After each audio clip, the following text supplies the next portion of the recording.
दोस्तों आज हम एक बहुत ही इम्पोर्टेंट मुद्दे के ऊपर चर्चा करने वाले हैं। पार्टिकुलरली ये वाली जो न्यूज़ है, ये वाला जो टॉपिक है, बहुत ज़्यादा न्यूज़ में रहा है। पंबन ब्रिज। पंबन ब्रिज जो कि श्रीलंका और भारत को आपस में कनेक्ट करने का काम करता है। ये ब्रिज आज के समय से नहीं, बहुत पुराने समय से रहा है। ये ब्रिज अंग्रेज़ों के ज़माने में बनाया गया था, लेकिन आज 2025 में फिर से नया पंबन ब्रिज बनाया गया है और इसका उद्घाटन किया गया है प्रधानमंत्री नरेंद्र मोदी के द्वारा। अब बात करते हैं कि पुराना पंबन ब्रिज की जगह में नया क्यों आखिर लाना पड़ गया। तो उसका रीज़न था, सुनामी जब आई थी तो ये वाला जो पंबन ब्रिज है काफ़ी ज़्यादा क्षतिग्रस्त हो गया था। एक पूरी की पूरी ट्रेन समुद्र में डूब गई थी और उसमें जितने भी लोग थे, चाहे वो चलाने वाले लोग हों चाहे वो यात्री हों, सारे के सारे मारे गए थे। इसलिए हमें नए पंबन ब्रिज बनाने की ज़रूरत पड़ गई है। अब हम बात कर लेते हैं। देखिए, पिछले 100 साल से भी ज़्यादा समय तक पुराना हो चुका है ओल्ड पंबन ब्रिज। इसने ट्रेड और पिल्ग्रिमेज मतलब तीर्थ यात्री भी एक जगह से दूसरी जगह आया जाया करते थे। यदि हम इसको मैप के माध्यम से समझें तो ये रहा इसका मैप। ये अपना हो गया रामनाथपुरम, तमिलनाडु वाला एरिया। इसके बाद बीच में है पंबन ब्रिज, उसके आगे में है रामेश्वरम जो कि काफ़ी फेमस जगह मानी जाती है।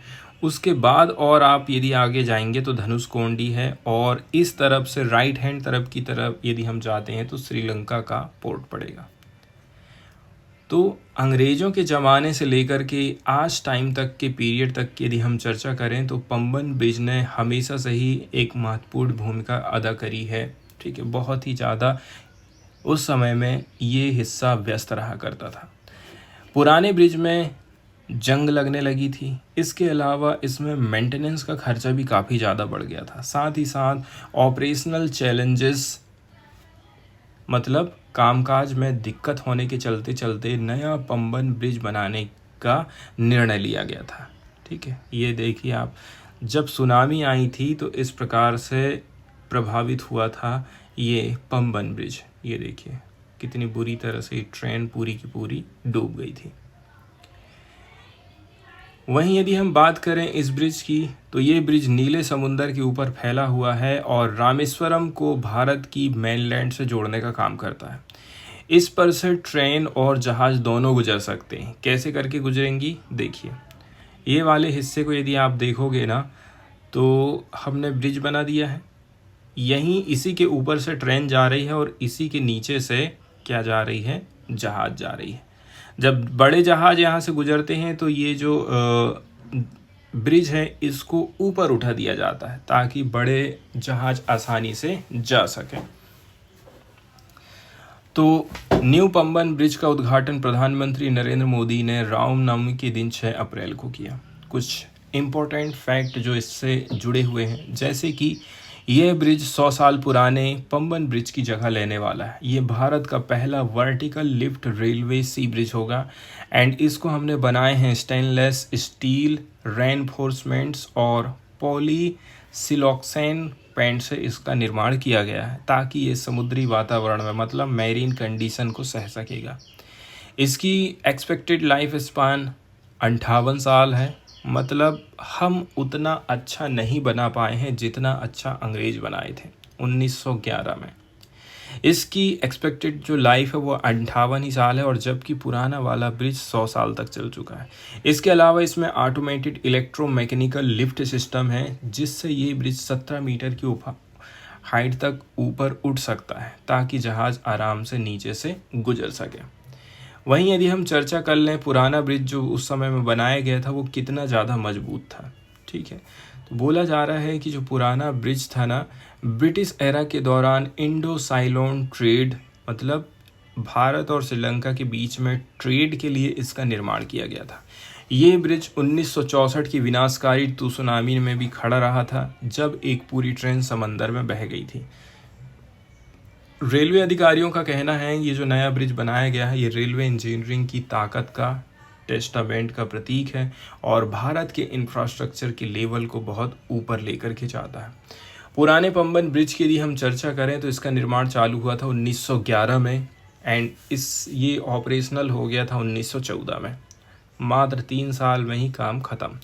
ये भारत का पहला सी ब्रिज था जो कि ट्रेड के लिए बनाया गया था। इसके अलावा ब्रिटिश रूल के समय जहाज 2 पोर्ट्स के बीच में चला करते थे, एक धनुषकोडी अपने इधर इंडिया में मतलब पंबन द्वीप का दक्षिणी पूर्वी हिस्सा है एंड तलाई मन्नार श्रीलंका में पड़ता है। तो 2 द्वीपों को 2 पोर्ट्स को आपस में कनेक्ट करने का ये काम करता था।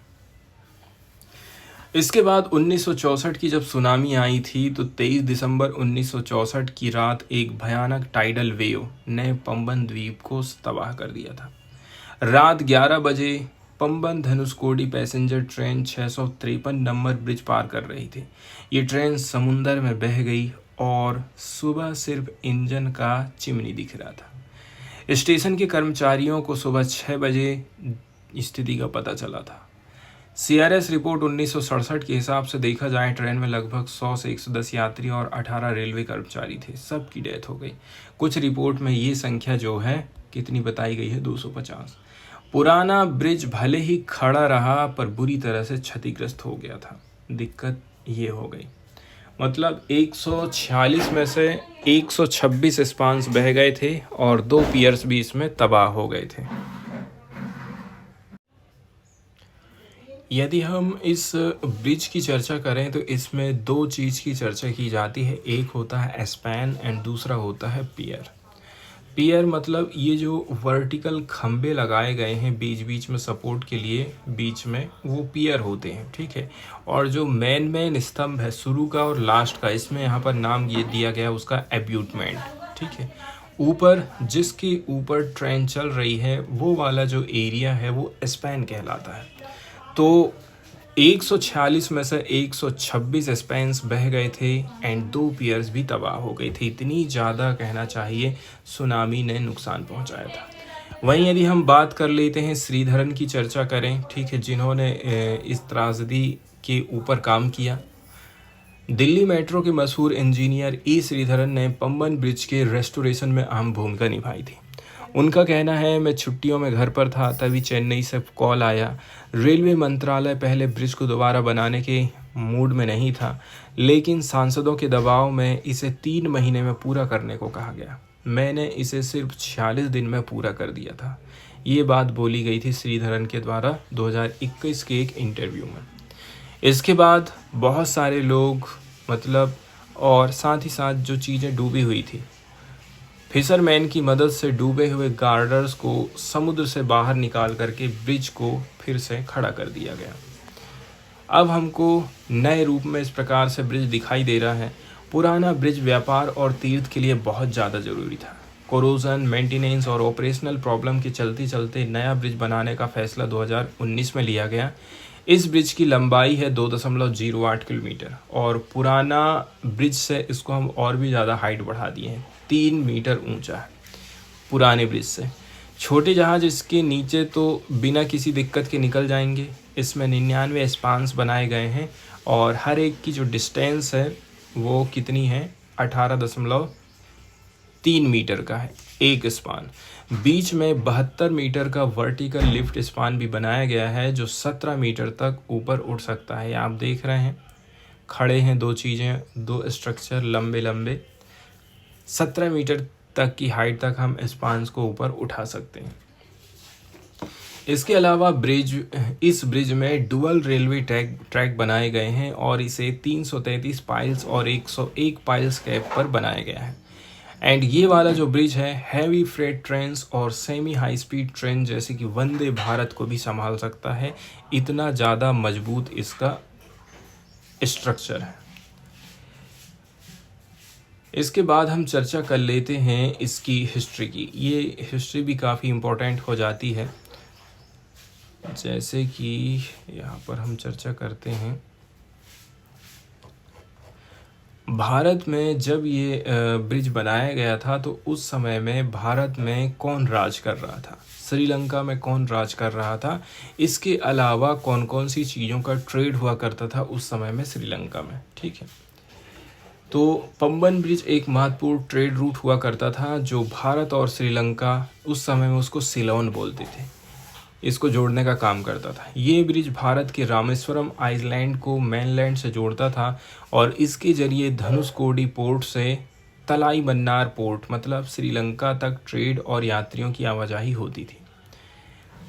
अब कौन कौन सा ट्रेड हुआ करता था जब इसका निर्माण किया गया था, तो उस समय में हमारे देश में जो मसाले हैं, इसके अलावा चावल, कपड़ा, मसालों में मिर्च और हल्दी, कपड़े में खास करके मद्रास चेन्नई से कॉटन के कपड़े भेजे जाते थे एंड भारत से चावल श्रीलंका भेजा जाता था। इसके अलावा कॉयर प्रोडक्ट मतलब नारियल से बनी चीज़ें जैसे कि रस्सी और मैट भी हम एक्सपोर्ट करते थे। हैंडीक्राफ्ट भी यहाँ से ही भेजा जाता था। इसके अलावा श्रीलंका से भी हम बहुत सारी चीज़ें मंगवाते थे जैसे कि चाय की खेती करने के लिए भारत से बहुत सारे मजदूरों को अंग्रेज़ों ने श्रीलंका भेजा था। श्रीलंका से बेहतरीन चाय भारत लाई जाती थी। सिनानमैन और दूसरे स्पाइस, ठीक, खास करके जायकेदार दालचीनी भी हम वहीं से मंगवाते थे। रबर प्लांटेशन से निकाला गया रबर हम खरीदते थे। सूखी मछलियाँ और सीप भी वहीं से खरीदते थे। इसके अलावा प्रीसियस स्टोन मतलब कीमती पत्थर, श्रीलंका की मशहूर रत्न संपदा को भी हम इंपोर्ट किया करते थे। उस समय में जो ट्रांसपोर्ट हम लोग करते थे वो ट्रेन तक हम मतलब पंबन ब्रिज जो से हम पंबन ब्रिज ट्रेन से होकर के जाते थे। इसके बाद हम जाते थे धनुषकोडी पोर्ट, फिर वहाँ से स्टीमर के द्वारा, फेरी के द्वारा माल और यात्री तलाई मन्नार पोर्ट तक जाते थे। इसके बाद अदर पर्पस की यदि हम बात करें तो बहुत सारे लोग जो है श्रीलंका से रामेश्वरम आने वाले तीर्थयात्री हुआ करते थे। एडमिनिस्ट्रेटिव ट्रैवल भी हुआ करती थी, मतलब ब्रिटिश ऑफिसर्स के लिए यात्रा मार्ग भी हो गया ये। पोस्टल डाक सर्विस, डॉक्यूमेंट्स का आदान प्रदान भी यहीं से हो रहा था। एक दिलचस्प बात यह है कि ब्रिटिश सरकार ने इस रूट को इतना महत्व दिया था कि वो इसे गेटवे टू द ईस्ट बोलती थी, क्योंकि ये भारत से साउथ ईस्ट एशिया की तरफ जाने का रास्ता आसान और तेज कर देता था। ठीक है, वहीं यदि हम चर्चा कर लें कि जब इसका निर्माण किया गया था तो कौन कौन से अंग्रेज हमारे देश में हुआ करते थे और वहाँ पर कौन राज कर रहा था। देखिए, इस समय भारत में ब्रिटिश राज का शासन हुआ करता था और इसका निर्माण किया गया था 1911 में और ये बनकर तैयार हुआ था 1914 में। भारत में सबसे ऊंचा पद होता था वायसराय ऑफ इंडिया। उस समय भारत का वायसराय था लॉर्ड चार्ल्स हार्डिंग, जिसका कार्यकाल 1910 से 1916 तक था। ये वही समय था जब राजधानी को कलकत्ता से दिल्ली शिफ्ट किया गया था 1911 में। उन्होंने दिल्ली दरबार में किंग जॉर्ज 5 का भी स्वागत किया था। फिर यदि हम चर्चा कर लें श्रीलंका की, तो उस समय श्रीलंका में तो कोई राजा ही नहीं हुआ करता था, क्योंकि 1815 में ब्रिटिशों ने श्रीलंका के आखिरी कंदी राजा किंग्स ऑफ कैंडी को हरा कर के पूरा द्वीप अपने अधीन कर लिया था। श्रीलंका उस समय में एक ब्रिटिश क्राउन कॉलोनी हुआ करता था और वहाँ ब्रिटिश गवर्नर राज करते थे। 1911 से 1914 के बीच में श्रीलंका के गवर्नर हुआ करते थे, ठीक, सर हेनरी एडवर्ड मैकुलम, जिसका कार्यकाल रहा था 1913 से 1916। इसके पहले सर रॉबर्ट चाल्मर्स भी थोड़े समय के लिए श्रीलंका के गवर्नर हुआ करते थे।